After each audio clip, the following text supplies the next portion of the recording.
Hello, everyone. My name is Printing Moff, and I am joined by the incredible, the wonderful. Every week we just get better. See, next week I think we should just start dogging each other, giving each other cheek. So we're being too nice.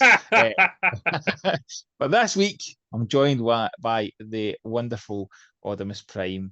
Now, whether you're watching us or indeed you're listening to us, we welcome you to our weekly show, Transformers 84 to 24, 40 years of rolling out. Show that in the year of the brand's 40th anniversary, we're looking back, we're delving into the vast history of Transformers, looking back week on week through the years of Transformers. Each show we'll chat through the franchise, and we'll have some special episodes throughout the year as well. So, before we begin, please like, subscribe, turn on your notifications to ensure you don't miss anything on this incredible journey. Mr. Oddimus Prime, how are you?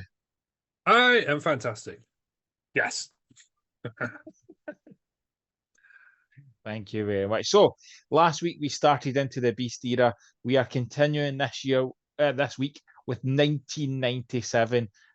We realised last week that we were kind of fine for time, so we're going to try and be better this week. We may succeed, we may fail as we go through another interesting year in the Beast Wars. So I shared that last week that 97 was when I first came into Beast Wars, or the toys more so, from being at university in 97, getting the chance to pick up some cheap toys and being blown away by the basic class. But this is also the year, so the first year had your kind of main bots from the show that we talked about last week, and it had the first kind of 17 episodes of the first season. In this season, you get the rest of season one. So it's kind of episode 18 to 26. And then you have the first couple episodes. So I think it's actually 1 to 5 of the second season. And that the one thing that I always take away from this show was that it had a genuine kind of cliffhanger feel to the end of the one season, had then a change into the second season. And this season absolutely had that in spades of, you think you know what's going on. You think you know how the show is going, the premise, the characters, and then let's start changing it up. So, what are your memories of the kind of end of the first season and into the second season of Beast Wars? It's a little bit of a blur, I'm not gonna lie. But the end of the first season is where Primal gets blasted off into space. And the not Unicron. Oh, what were they called? The Vox, all right? the Right. Vox, that was it, yeah. Um yeah, I think what I remember most about the end of season one is the beginning of season two. Less so than the end of season one, because obviously you have the Energon surge that leads to the well, what we're going to talk about a little bit later. Although are they series three transmetals? So transmetals are not series. Transmetals are series two, but the toys are not 1997, which confused the life Yes, out of me at that first. was The toys are next week, which is a shame because the transmetal toys are my favourite subline of any toy set of any line, and it's mm. the only toy set that I have every single toy of. But we'll talk about that next week. Yes, So yes. yes, So it is where we see. You talked about it last week about Rat Trap becoming wheelie. Well, guess what? Spoilers. You've not seen it. Yeah, so but it does something that previous Transformers lines didn't really do. Okay, we had in the movie we have Hot Rod turning into Rodimus Prime. We have, this becomes a debate of who turns into who from the to Cyclonus and Scourge. We're not going to do that, but there's a transition of character to character. There's mm.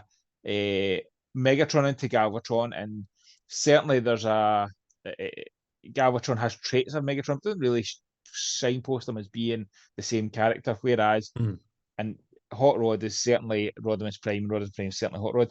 In this, it absolutely is that. Megatron gets a new mode, Rat Trap gets a new mode, Dinobot doesn't. Who gets new modes? Pterosaur. Does Pterosaur get a new mode? No, he doesn't. He gets a toy, but he doesn't get a new mode. So you've got Megatron gets his new mode, Optimus gets a new mode, Rat Cheetor. Trap, Cheetor. Oh my God, Cheetor's new mode. Oh, what a Yeah. beautiful. So Does Rhinos in the show? no, no, no. No. He gets a transmetal toy. So does a Pterosaur. The Pterosaur's transmetal toy is actually, and again we'll talk about it in future weeks, but one of the absolute best. But no, it didn't get a bit. But we start to then kind of see some more crazy and wacky stuff. So, but that's more the rest of season two. So we'll kind of talk about a bit more season two next week. But that first transition, we talked about the show set itself out with its first episode of what's it kind of going to be about. The first season lead into the second season made you kind of realize that this show's not going to be something that just sticks with the norm. It's going to change things up. It's going to bring things in. It's going to bring new characters in. It's going to bring new bits in.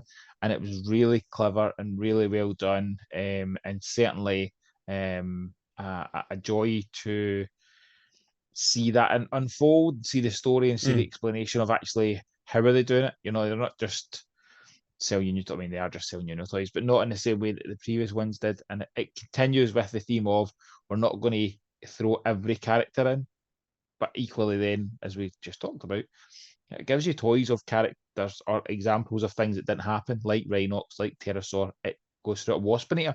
Waspinator gets an incredible transmetal toy next season, but it doesn't. The transition doesn't just go, let's change every Mm. one of your characters. So it kind of does what the movie did with, let's kill off some of your characters. Let's transition Spoilers. these characters across, but without. Let's transition them over, but not all of them. Let's keep a core to Mm. give you that kind of same bit. So that's an interesting bit. This year is also the first. I'm going to see if I'm right here. I'm just making sure I'm right. I'm sure I'm right. I'm going to say it.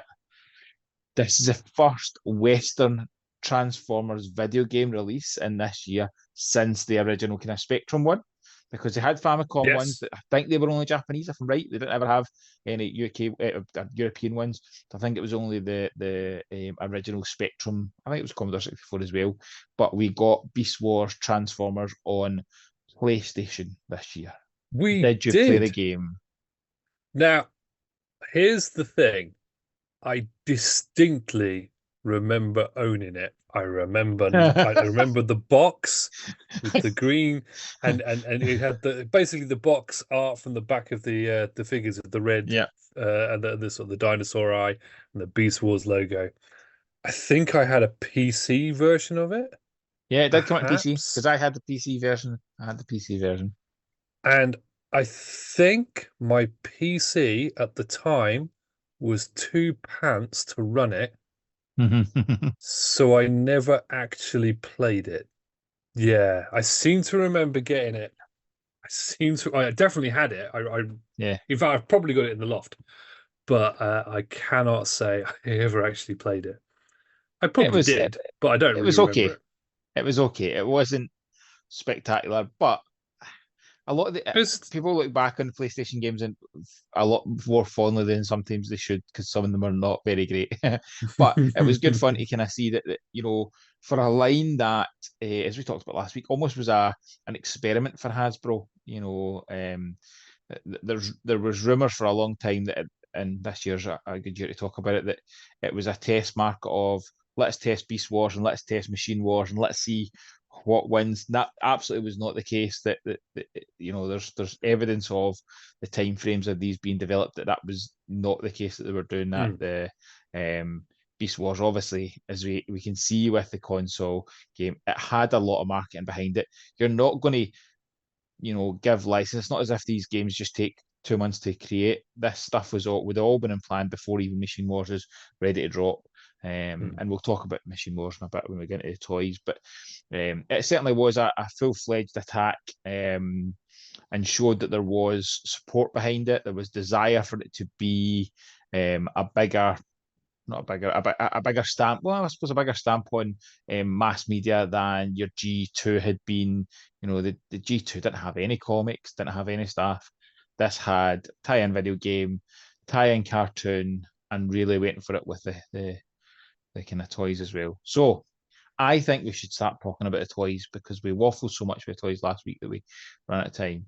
So the first bit we're going to go on, the same as we did last week, we're kind of going to go through the size classes in the same vein. And that's a good point that done last week. This is the first time that they really talked about them being size classes. They were on the boxes. They told you exactly what they were. You knew that you were buying a basic class or a voider class, whatever they be. And, we get to the bigger bits as we go on. So this year had 7 different basic classes. And whilst they didn't have this kind of same push on repaints as the other classes, this one certainly has its first proper repaint with the fantastic pterosaur becoming laser beak, which is a beautiful colouring in purple and red. Oh yeah. You've got Air Razor, who comes from the show. So you look at this line of 7, and there's only one that's on the show. Again, it shows that I think if this had been an 80s cartoon, every week it'd be, "Hi, Clawjaw, what are you doing here? We didn't know you were here before." It doesn't push into that. But some absolute crackers. Spittor's are an absolute favourite for mine. I think Spittor's great. And we'll talk in weeks to come about the repaints of these getting slightly different colours for different special releases. The Spittor I have is not that colour Spittor. But that mould is a fantastic mould. Clawjaw, Razor Claw, some absolute crackers in this line. Did you have any of these in the day, Simon? Not in the day. Again, the most of the Beast Wars, I can tell you all the ones I had at the time, and most of them will come up later, so we'll get onto that. But most of the basic ones I didn't actually get till much later on. I think later on I had all of these.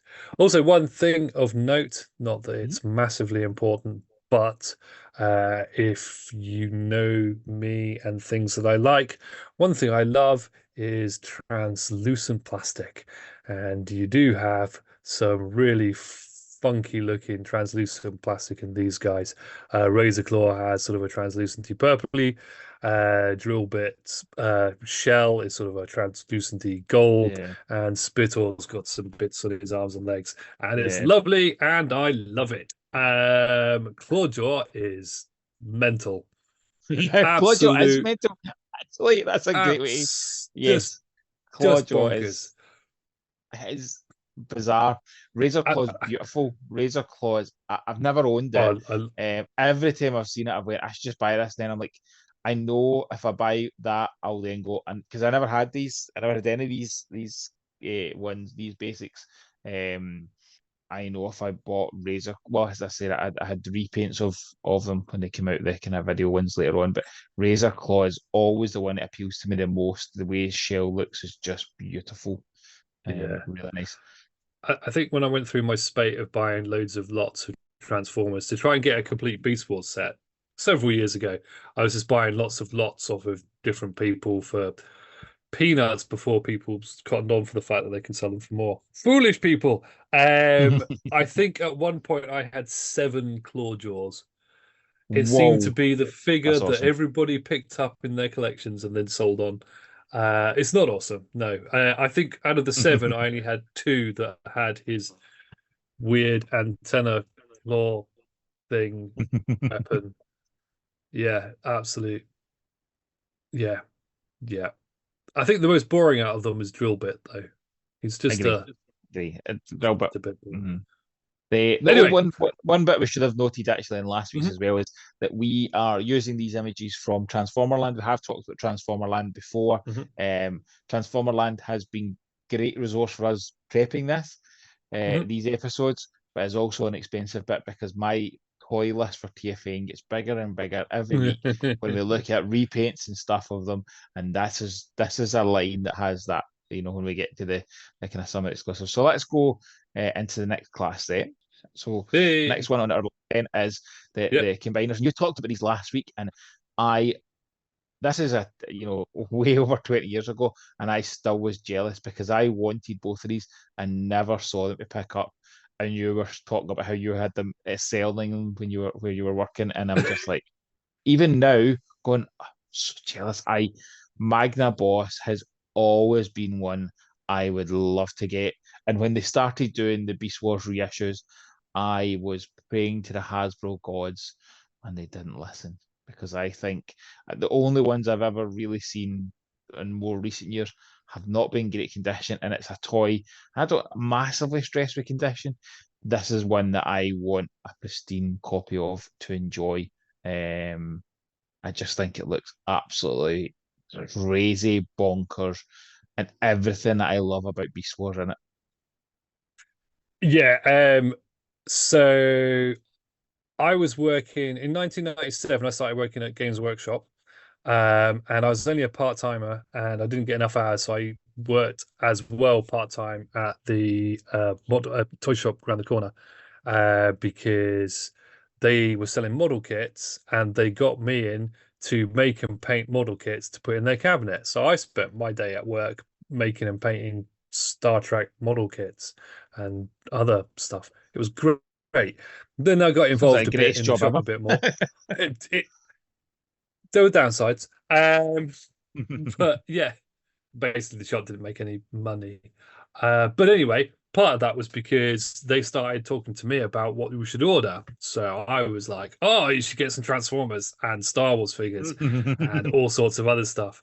And so we went to we got a load of the Beast Wars stuff in, and the Beast Wars stuff came in, and I bought it all on staff discount. So that helped the shop lots. Um, I basically, yeah, I got pretty much everything that we got in. Not all of it, but I got a Magnaboss, I got a Tripredicus, I got a Megatron, I got a Primal, and I got a couple of the deluxes. I didn't get any of the basics at this point. I think I got Waspinator, and who else did I get in deluxe? When we get to the deluxes, I'll let you know. I think I've got a couple of the megas as well, which we'll get onto in a minute. But Magnaboss, as you say, he's just a stonking figure. Now, the thing that awesome looking robot mode there does not tell you is that it is an absolute pain in the bum pig of a toy to transform. There is no I've heard logic to it. that. It is absolutely so. Like Ironhide, who's the elephant, he like explodes, and then you have to try and cram Silverbolt inside him, and then you kind of have to That cram. was some way to Oh, who's explain it. Cram him inside. well? Look, the I front of know, I him, know, right? I know. The legs are his are Ironhide's legs. The front of Magnaboss and the tusks that come up around his head. That's the bottom of Ironhide, and then the back is the rest of Ironhide. So you've then got two other bots just jammed Yeah. into the middle of Uh, him. And oh, who's the lion dude? I forgot what the lion dude's called. Anyway, wow. Um, yes, yeah. obviously, yeah. So this guy is made up of three G1 Transformers, sort of. Um, but he looks amazing. Got that big face on the lion's mane, making him look like a Mhm. big wonderful flowing locks, and he looks awesome, and I absolutely love him, and he's great, an imposing figure on the shelf. He's got an amazing sword made up of all the bits. He's got missiles that come out just underneath his boobs. He's awesome. And then you've got Tripredicus, who looks like somebody fell over and landed on a bunch of insects and tried to put them back together. He is Do you know what he looks like? atrocious. He looks like Sid from Toy Story has got transformed, got Beast Wars figures and went, Yeah. here's what I'm going to do. It doesn't have, Magnaboss, you're saying they're jammed together. You can see them having a Oh, kind of form. Tri, yeah. tri, tri, tri, oh, I don't Tripredicus.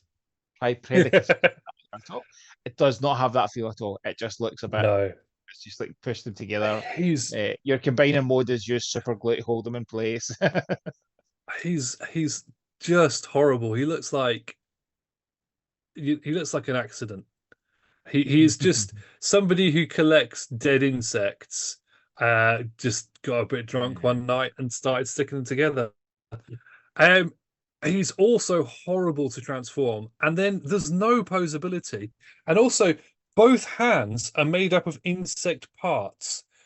Magnaboss, he's got hands that can hold guns. For Predicus, he's got flappy bits, clawy bits, and curvy bits, and hooky bits that all don't really match up. And they're just like, how are we going to make the hands? Let's do this. Right, And, let's move you on to know, the next ones then, because we've got yes, sorry. loads, because we've got another kind of line to talk about this week. So let's move on. So we've got our deluxe class, and we have a bit of repainting here. So we've got K9's a repaint. Is K9's a repaint, isn't he? Of Kane has a repaint of the Wolf one from last season. Wolfgang. Wolfgang, thank Wolfgang. you. Grimlock's a repaint of Dinobot, Mhm. which happens at other points throughout this bits. We've got Bone Crusher, who is a bison and is a mad but fun toy. Cyber Shark, which is a shark. Like, you can't complain about a shark transformer. That's amazing. Cybershark Um, is my favorite. yeah, Cyber Shark's brilliant fun. Manterror, and then Retrax, and Retrax is not my favorite, but his curled up mode always makes me think of Mad Balls, and I love Mad Balls, so always makes me smile. I think out of these ones, K9's pretty fun. I don't have Wolfgang, I had K9. I have Bone Crusher. Bone Crusher's an outstanding toy. I love it. I think it's a great toy. But Cyber Shark, probably out these six, is maybe the standout. I don't know. It's always so hard.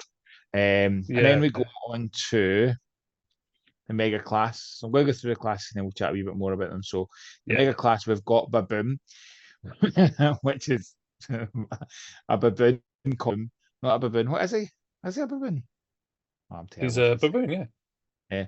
And then we Yeah. have Inferno. Inferno is an outstanding toy, and an outstanding character. And then Transquito, who is weird, and there's something about the toy that's just fun. Yeah. I really enjoy them. The bit that I never had any of these, the microverse playsets. No, no. I don't remember ever seeing them. Don't know if they ever had a UK release. They might not have. I've never seen I them. It think wasn't they until did. later that I saw them online. Um, and then no, I'm going to go. So right, so we went through our Beast Wars. So we had. I'm going to quickly back through them. So we had our basics. Oops, basics. Our combiners, our deluxe class, our mega class, and the microverse playsets. Anything stand out for you from this set of Beast Wars figures? Again, so the ones the back to the ones that I had, basically me and my best mate sort of shared them between us. One of us will get ones.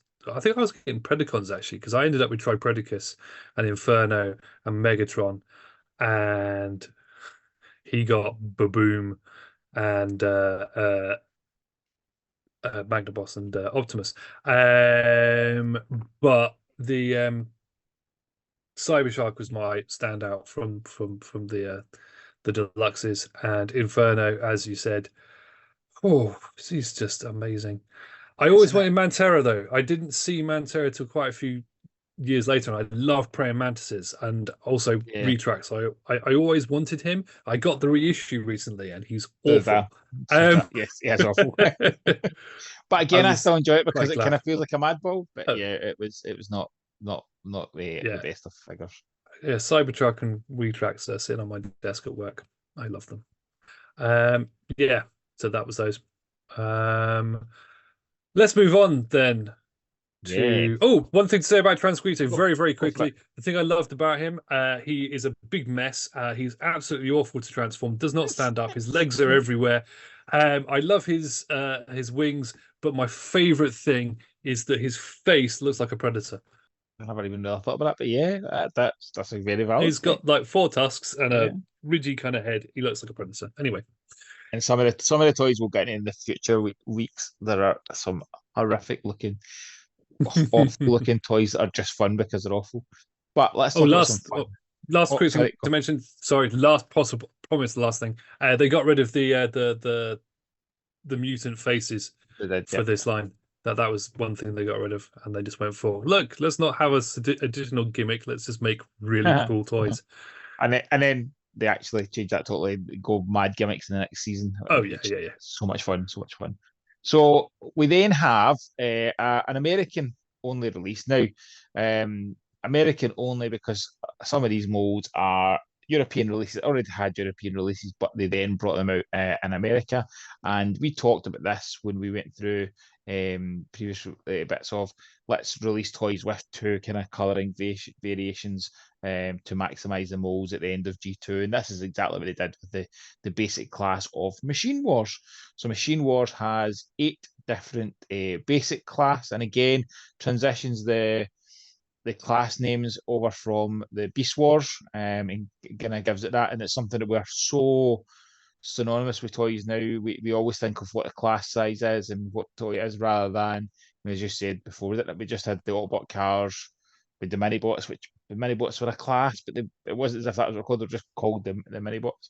So you've got again some some G1 names coming back in this. So you've got like Skywarp, Thundercracker, Prowl, Mirage, Hubcap, Hoist, Megaplex, and then Megatron. So again, 2 Megatrons in this year line, or not 2 Megatrons. This is the Megatron of this year. When we talk about Megatrons and Optimuses, I haven't had in hand any of the Machine War stuff. I covet something that's on the next page, and I will pick up at some point. But I have experienced the Megatron mold from G2, and it was a really nice one. I haven't experienced any of the rest of them.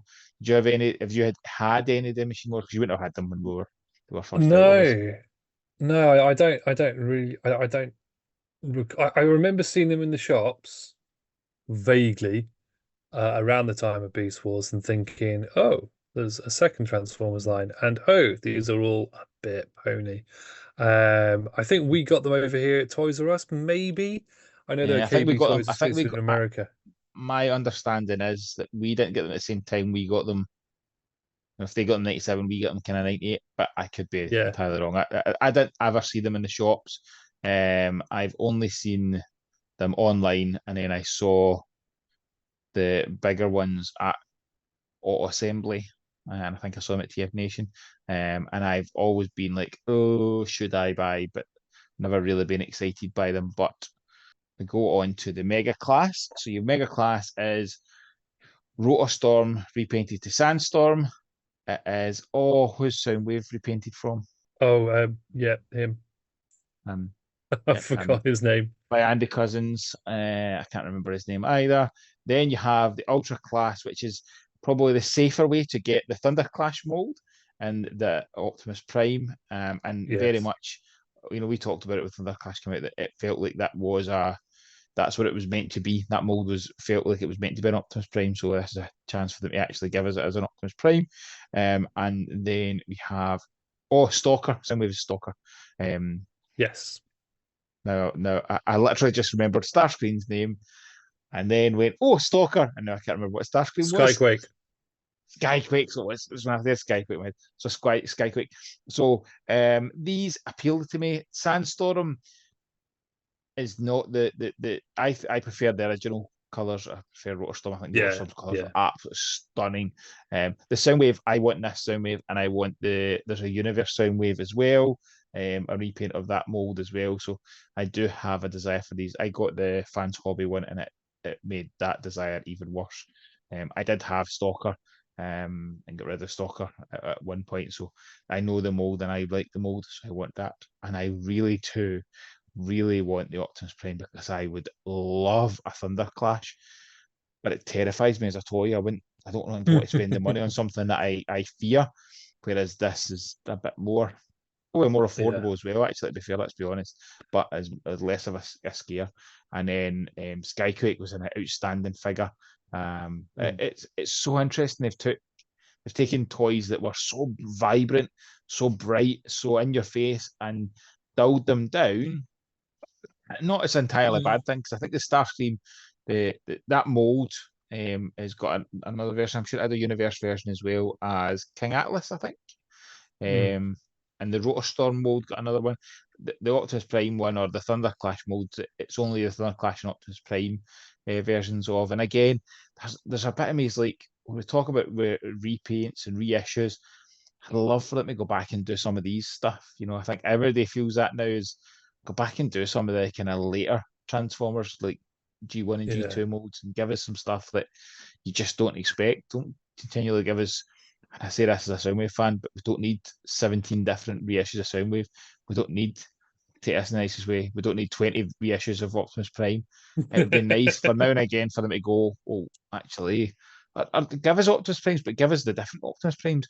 Give us Laser Optimus Prime. Give us this Optimus Prime. Give us some stuff that we just people wouldn't expect. And I kind of hope that in the year's 40th, we might have got that. I thought that we might get a kind of, because we're going to, in future weeks, we'll talk about RID, which was like a best of series at that point. I thought we might get that this year. I thought we might get a best of, and they might have released a little bit It's of the HasLab. everything. Yeah. HasLab, yeah, but general release, like, there's the only reissues we've had are, I suppose not a reissue, the Missing Link, but you've had Missing Link Optimus, you've had 40th anniversary Soundwave and Blaster.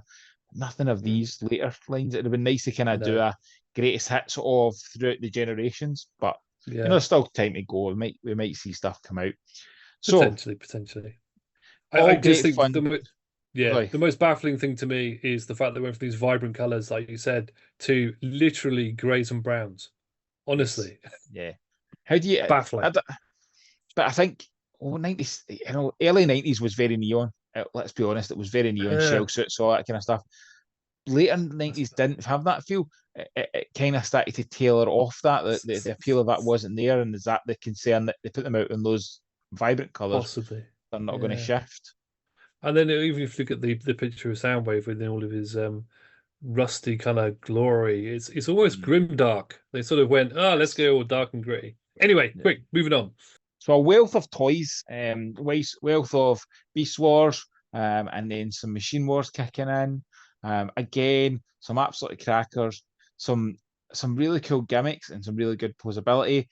The cartoon, I think we'll come back at some point and we'll do a proper delve into the cartoon in the bit, because we could easily spend the 40 minutes. We were confident we're trying to stay away from that, so we've kind of focused a bit more on the toys. But you can see that Beast Wars is really starting to get its stride at this point. Starting to see the toys getting more. You're starting to see the video game come out, and it just gets better as we go on. So before we delve into 98, 99, and then into the 2000s, which feels bizarre to be getting to a 2000 conversation, let's wrap up this week's stuff. So, highlights for this week for you, Simon. What is your top toy of this year? Inferno. He's got all of the things going for him.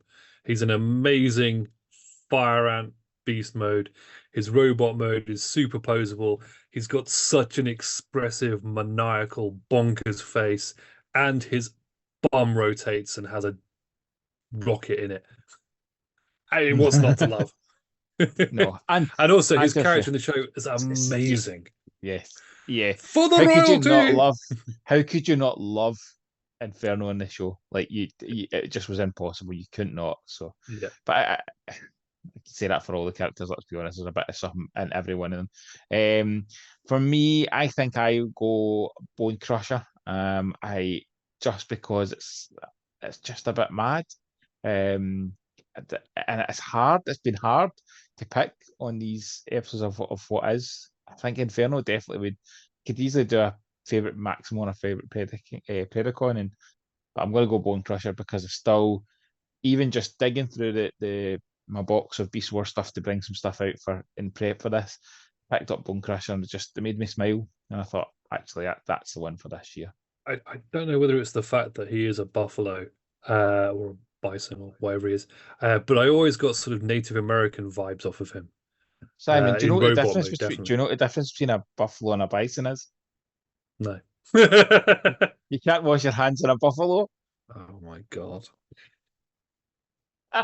Oh, can't wait till Greg hears that and slags me for that one. Yeah. Well, I suppose one of us had to start doing dad jokes. I know. Thank you. That was good. Oh, but listen, so thank you very much for joining us this week. That has been a look back at Transformers in 1997. Really interesting to delve into Machine Wars, again, something that is on the list for TFN and doesn't get any smaller. That list doesn't get any smaller. But we hope you enjoyed it. We encourage you to go and have a look more at the robot mods and spend some time looking at some of the toys. Especially if you've not seen these before, and if you're going to TFN, some of these are dirt cheap. Pick some of them up, have fun with them, especially the basic class. There's some cheap, fun toys out there for you to experience for the first time. We ask, going forward, please, if you have enjoyed this, like, subscribe, turn on your notifications, make sure you keep up to date with all of our content. As we've said before, we produce weekly episodes. So we've got Talking Robots Tuesdays, where I'll talk about, what toy would I like to experience that I've not before. We have retro reviews. Now we certainly have no excuse for no prime time with Oddimus Prime, because there's crimes every week. So make sure you just keep up to date with us, the channel, subscribe, and keep following us along. And thank you very much for those who have subscribed. That's been our look, and I look forward to speaking to you next week as we delve into 1998. Take care, all.